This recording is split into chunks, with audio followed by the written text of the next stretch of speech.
உங்களது பெயர் ஏ என்ற எழுத்தில் ஆரம்பமாகிறதா? நீங்கள் ஒரு சந்தர்ப்பவாதியாகவும் ரொமான்டிக் தனம் இல்லாதவராயும் இருப்பீர்கள். உங்களுக்கென்று ஒரு இலக்கை நிர்ணயித்து அதை அடைவீர்கள்.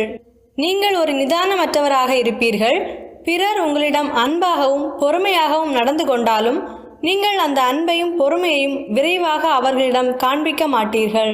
பிறரை ஈர்க்கும் தன்மை கொண்ட நீங்கள் அமைதியுடையவராயும் திறந்த மனதுடையவராயும் தனித்துவம் வாய்ந்தவராயும் இருப்பீர்கள். உங்களுக்கு எப்போதும் உங்கள் துணையின் உதவி தேவைப்படும்.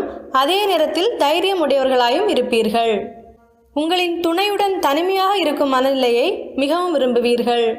நீங்கள் தன்னலவாதியாக இருப்பதால் உங்களுக்கு சம்பந்தம் இல்லாத பிரச்சனைகளில் ஈடுபட மாட்டீர்கள். உங்களால் பிறருக்கு எந்த பிரச்சனையும் ஏற்படாது. இல்லறத்தில் உங்கள் துணையுடன் மிகுந்த அன்புடையவராக இருப்பீர்கள். உங்கள் துணை உங்களிடம் தனது அன்பை ஈஸியாக